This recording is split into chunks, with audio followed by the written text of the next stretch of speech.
ஒரு நல்ல காரியத்தை ஸ்டார்ட் பண்றதுக்கு முன்னாடி எங்க இருந்து ஸ்டார்ட் பண்ணலாம்,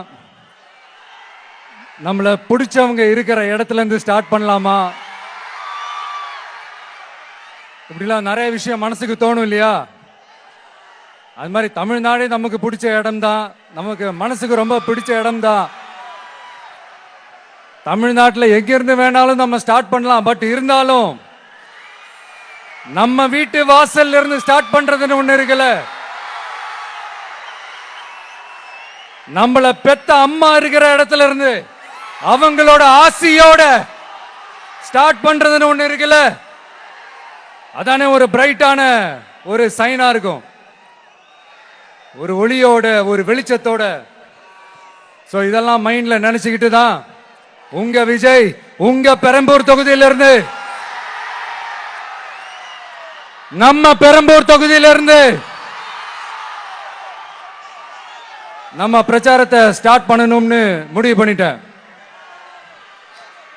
வட சென்னையில ரொம்ப மிகப்பெரிய அடையாளத்துல ஒன்னா இருக்கிற நம்ம பெரம்பூர் தொகுதியில நம்ம லூட்ஸ் அன்னை சர்ச் இருக்கிற, பிரசன்ன லட்சுமி நரசிம்மர் கோயில் இருக்கிற, பல புகழ்பெற்ற மசூதிகள் இருக்கிற இந்த பெரம்பூர் தொகுதியில நம்ம பிரச்சாரத்தை ஸ்டார்ட் பண்றோம். உன்னை மனசார நேசிக்கிற, உன்னோட மக்கள் இருக்கிற, உழைக்கிற, உழைப்போட வாசனை இருக்கிற அப்படிப்பட்ட ஒரு பகுதியிலிருந்து உன் பிரச்சாரத்தை ஸ்டார்ட் பண்ணி விஜயனை மனசு சொல்லிச்சு. அதனாலதான் நான் இங்க இருந்து ஸ்டார்ட் பண்றேன். என் நெஞ்சில் குடியிருக்கும் பெரம்பூர் தொகுதி மக்களே,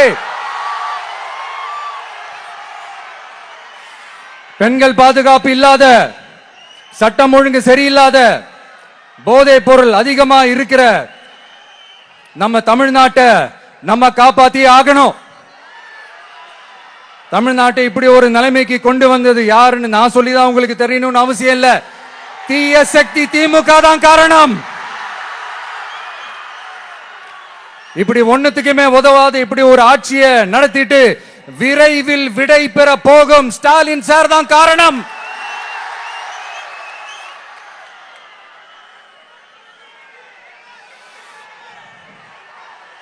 இந்த 5 வருஷத்துல என்ன நடத்தினாங்க? ஆட்சி நடத்தினாங்களா இல்ல வேற ஏதாவது நடத்தினாங்களா?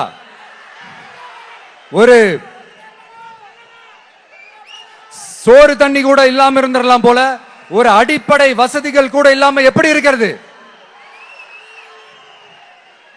நம்ம பொம்பளை பிள்ளைங்களா ராத்திரில டாய்லெட் கூட போக முடியல. போயிட்டு வர கேப்ல என்ன நடந்துருமோ என்ன ஆயிடுமோ பதட்டத்தோட இருக்க வேண்டியதா இருக்கு. ஒரு பாட்டி வயசுல இருக்கிறவங்களுக்கு கூட பாதுகாப்பு இல்ல. ஒரு டீ கடையில நிம்மதியா டீ குடிக்க முடியல. போதையை போட்டு வந்து எல்லாரும் வெட்டிட்டு போயிடறானுங்க. இதெல்லாம் நாடா இல்ல காடா? இங்க கவர்மெண்ட் ஒண்ணு இருக்குதா இல்லையா? 5 வருஷம் போலீஸ் டிபார்ட்மெண்ட் கையில வச்சிருக்கிற ஸ்டாலின் சார் ஒரு அடிப்படை பாதுகாப்பு கூட கொடுக்க முடியலன்னா எதுக்கு இந்த ஆட்சி, எதுக்கு இந்த அதிகாரம்? அதனால என்னுடைய அம்மா, அக்கா, தங்கைகளே, தோழர்களே, இளைஞர்களே, நண்பர்களே, உங்களை நான் கேட்கிறேன், இந்த தீய சக்தி திமுக ஆட்சியில பாதுகாப்பு இருக்கா? இந்த தீய சக்தி திமுக ஆட்சியில குழந்தைகளுக்கு பாதுகாப்பு இருக்கா? இந்த தீய சக்தி திமுக ஆட்சியில நீங்க நிம்மதியா இருந்தீங்களா? ஸ்டாலின் சாருக்கு மக்கள்லாம் முக்கியமே கிடையாது. மக்களுக்கான அடிப்படை வசதிகள், பாதுகாப்பு, இதெல்லாம் எதை பத்தி முக்கியமே கிடையாது. அவருக்கும் இந்த திமுக அரசுக்கும் இந்த 5 வருஷத்துல என்ன முக்கியம் தெரியுமா? குடும்பத்தோடு சேர்ந்து கொள்ளையடிச்சதான் முக்கியம்.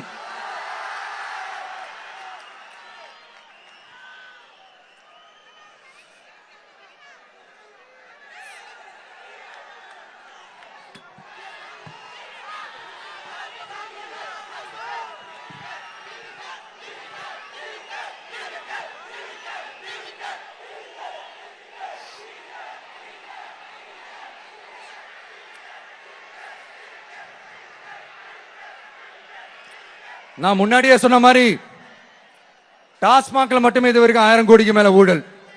இது வெளியே தெரிஞ்சது. வெளியே தெரியாத வரைக்கும் இன்னும் எவ்வளவு இருக்குதோ. அதே மாதிரி நகராட்சி துறையிலையும் 1000 கோடிக்கு மேல ஊழல். நம்மள பசங்க பிள்ளைங்க எல்லாம் படிச்சுட்டு வேலை தேடி எங்கெல்லாம் எப்படியெல்லாம் அலையறாங்க. அதுக்கு இந்த கவர்மெண்ட் என்ன செஞ்சிருக்காங்க தெரியுமா? இந்த நகராட்சி துறையில வேலை வாங்கி தரதா சொல்லிட்டு கோடிக்கணக்கான பணத்தை லஞ்சமா வாங்கிக்கிட்டு தகுதியானவங்களுக்கு வேலை வாய்ப்பை இல்லாத அளவுக்கு பண்ணிருக்கிறாங்க. இதெல்லாம் எவ்வளவு பெரிய ஒரு ஏமாத்த வேலை. அதனால நம்ம தம்பி தங்கைகளே, உங்களுக்கான வேலை வாய்ப்பு இல்லாத இந்த ஸ்டாலின் சார் சர்க்காரை என்ன பண்ணலாம்? தூக்கி வீசி அறிவோமா? உங்களுக்கு பாதுகாப்பு இல்லாத, உங்களுக்கு வேலை வாய்ப்பு இல்லாத இந்த தீய சக்தி திமுக அரசு என்ன பண்ணலாம்? தூக்கி வீசி அறிவோமா? அடுத்து வண்டியா வச்சிருக்கிற பணத்தை என்ன பண்றதுன்னு தெரியாம இப்ப உங்க எல்லார்கிட்டையும் கொடுத்து எப்படியாவது ஜெயிச்சிடலாம்னு கனவு காணிட்டு இருப்பாங்க. நான் முன்னாடியே சொன்ன மாதிரி எல்லாத்தையும் வாங்கிக்கங்க. வாங்கிக்கிட்டு அவங்க காதுலயே விசில ஊதி அனுப்புங்க. எப்படி? அவங்க செவிலே விசில ஊதி அனுப்புங்க.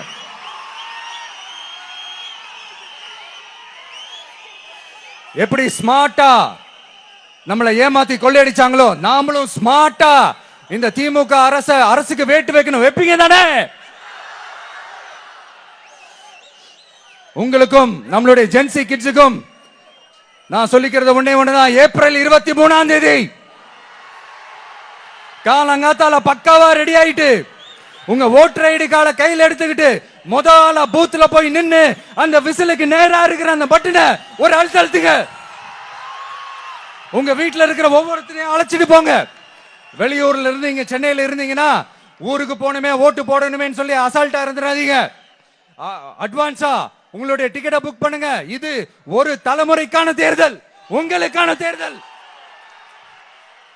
எவ்வளவு பெரிய வசதியான வாழ்க்கையா இருந்தாலும் எல்லாத்தையும் உதறி தள்ளிட்டு உங்களுக்காக மட்டுமே வந்திருக்கிறேன். உங்களுக்காக நன்றி கடன் செலுத்துறதுக்காக மட்டுமே வந்திருக்கிறேன்.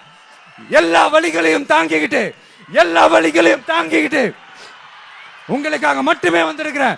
ஒரு நாளும் பொய் சொல்லி உங்களை நான் ஏமாத்த மாட்டேன். இந்த 4 முனை போட்டி, 40 முனை போட்டி, எத்தனை முனை போட்டி, எத்தனை உருட்டினாலும் இங்க 2 முனை போட்டி தான்.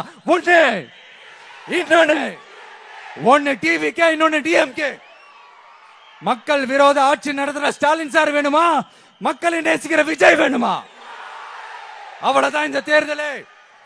அதனால உங்க விஜய்க்கு, உங்க அண்ணனுக்கு, உங்க தம்பிக்கு, உங்க பிள்ளைக்கு